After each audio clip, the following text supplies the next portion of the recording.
बड़ी अधिकारी डीएम आफिया एक सुबह साधारण कपड़े पहनकर बिना किसी सरकारी चमक दमक के सब्जी खरीदने बाजार पहुंच गईं। उनके चेहरे पर सादगी थी और चलने में आत्मविश्वास, लेकिन किसी ने भी यह सोच भी नहीं रखा था कि ये महिला इसी जिले की डीएम है। आफिया सीधे एक ठेले के पास रुक गईं। वहां एक लगभग 30 साल की सब्जी बेचने वाली महिला सब्जियां बेच रही थी। आफिया मुस्कुराते हुए उसे सब्जियों के दाम पूछ रही थी। तभी अचानक एक छोटा लड़का दौड़ता हुआ आया और उस महिला से गले लगाते हुए बोला, माँ मुझे स्कूल छोड़ दो, देर हो रही है, वरना टीचर डांटेंगे। बोला, बाबू थोड़ा इंतजार कर, मैं इन्हें सब्जी दे देता हूं, फिर तुझे छोड़कर आता हूं। लड़का जिद करके बोला, नहीं माँ, अभी चलते हैं, प्लीज बहुत देर हो गई है। ये देखकर डीएम माफिया का दिल पिघल गया। उन्होंने हंसते हुए कहा, आप बच्चे को स्कूल छोड़ आइए, मैं आपका दुकान संभालता हूं। सब्जी वाली थोड़ा हिचकिचाया, लेकिन अफिया की भरोसे वाली बातों से हिम्मत हुई। उसने कहा, ठीक है बहन, मैं जल्दी वापस आ जाता हूं। फिर वह अपने बेटे को लेकर स्कूल की तरफ चल पड़ी। इस बीच अफिया ठेले पर खड़ी आसपास का माहौल देख रही थी। तभी एक मोटरसाइकिल ठेले के पास आकर रुक गई। उसमें इंस्पेक्टर माणिक बैठे थे। उन्होंने थोड़ा चिढ़ाते हुए कहा, तुम कब से यहां सब्जी बेचने लगे? यहां तो एक औरत रहती थी, वो कहां गई? अफिया कुछ कहने ही वाली थी कि वही सब्जी वाला वापस आ गई। इंस्पेक्टर को देखकर उसका चेहरा डर से भर गया। झुककर बोला, इंस्पेक्टर साहब क्या चाहिए आपको? जो चाहिए ले लीजिए। इंस्पेक्टर ने बेतुकी तरीके से हुक्म दिया। आधा किलो टमाटर दे दो, 1 किलो भिंडी और आधा किलो पटल भी दे दो। औरत कुछ बोले बिना जल्दी से सब्जी तोल दी। इंस्पेक्टर एक पैसा भी दिए बिना मोटरसाइकिल पर चढ़कर चल दिया। ये सब देख अफिया स्तब्ध रह गई। चले गए। कुछ देर चुपचाप बैठा रहा। फिर उसने सब्जी वाले से पूछा, बहन उसने पैसे क्यों नहीं दिए? तुमने कुछ क्यों नहीं कहा? महिला की आंखों में बेबसी साफ दिख रही थी। धीरे धीरे बोली, बहन मैं क्या कहूं, वो इंस्पेक्टर रोज ऐसे सब्जी लेकर चला जाता है। अगर कुछ कहती हूं तो गुस्सा होकर कहता है, मुझसे पैसे मांगोगी क्या? अभी तेरा ठेले को उठा के ले जाऊंगा। मुझे डर लगता है, अगर ठेला चला गया तो घर कैसे चलेगा? मेरे बच्चे क्या खाएंगे? इसलिए चुपचाप पैसे दे देती हूं। यह सुनकर आफिया का रंग उड़ गया। वो अंदर से कांप उठी। उसे यकीन नहीं हो रहा था कि मां जो कानून की रखवाली करती है, खुद ही कानून से ऊपर है। मजाक उड़ाया जा रहा था। गंभीर आवाज में उन्होंने कहा, बहन अब से ऐसा नहीं होगा। मैं अब तुम्हारे साथ हूं। न्याय दिलाना मेरा फर्ज है। तुम एक काम करो, मेरा नंबर ले लो। कल जब तुम ठेला लगाओगी तब मैं वहां रहूंगा। तुम्हारे बजाय तुम घर आराम करो। बाकी मैं देख लूंगा कि वो इंस्ट्रक्टर पैसे देता है या नहीं, और अगर नहीं देता तो मैं उसे कानून की ताकत दिखाऊंगा।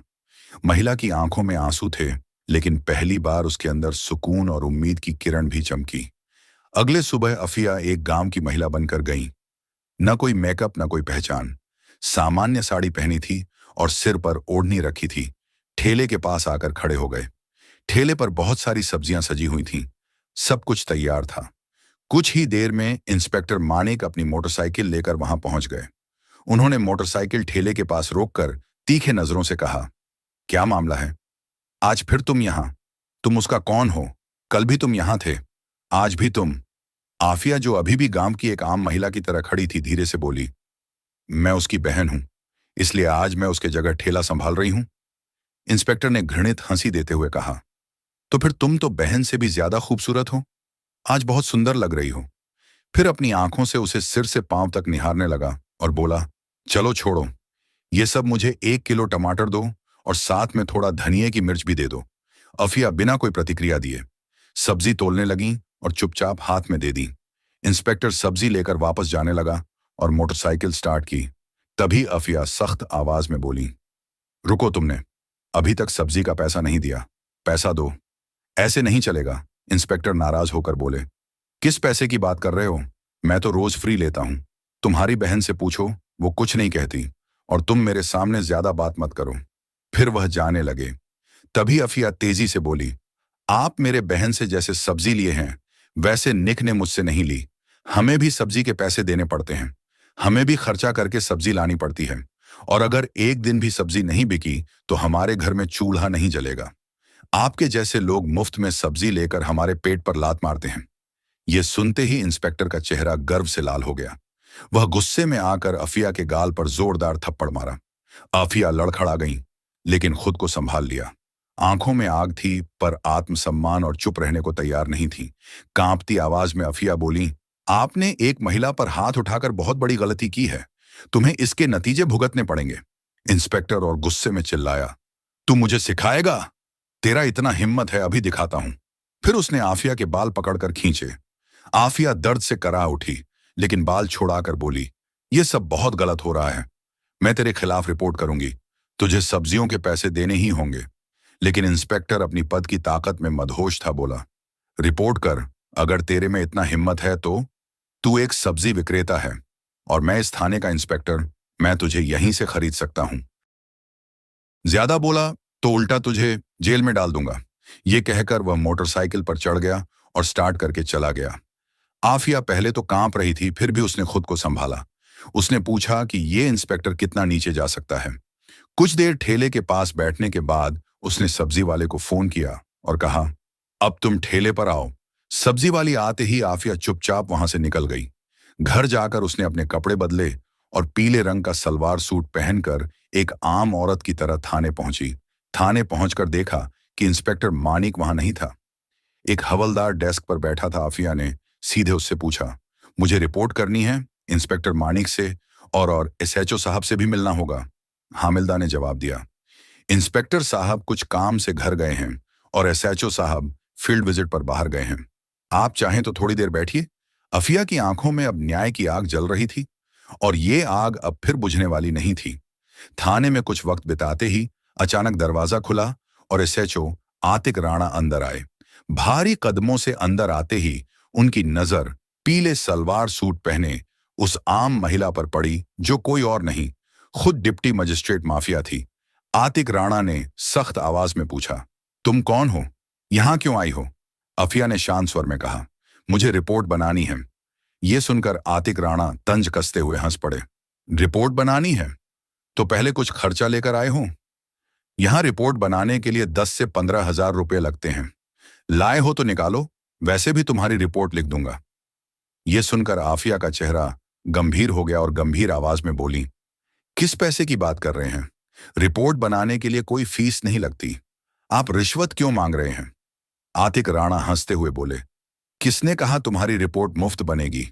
यहां जो भी आता है अपनी मर्जी से पैसे देता है और नहीं दिया तो उसकी रिपोर्ट नहीं बनती।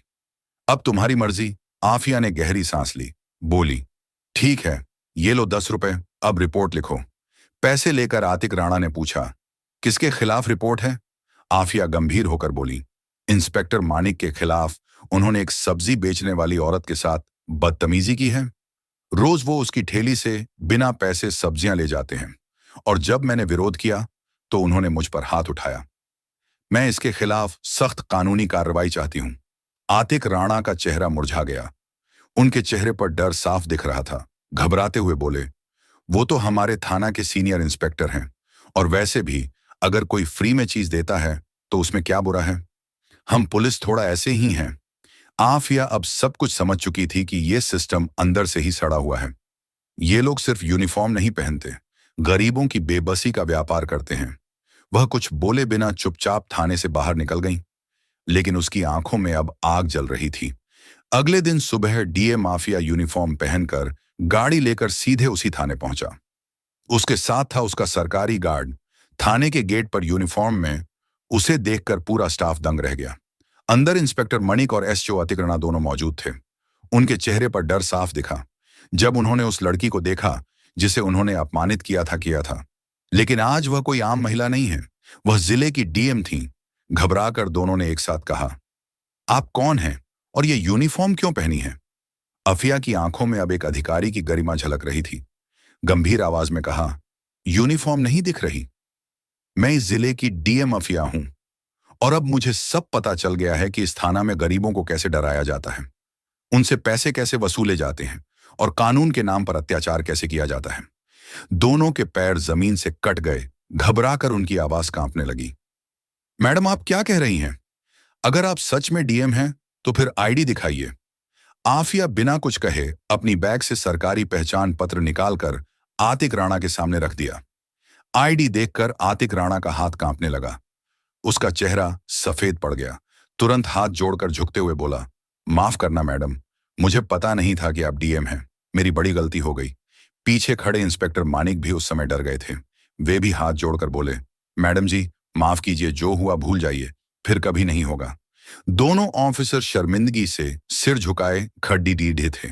लेकिन डीएम माफिया की ठोड़ी अब किसी नरमी, कोई बात नहीं, कड़क आवाज में बोले, आज से तुम दोनों को सस्पेंड करती हूं और जो काम यूनिफॉर्म पहन के जो कुछ किया है उसका हिसाब अब कानून करेगा।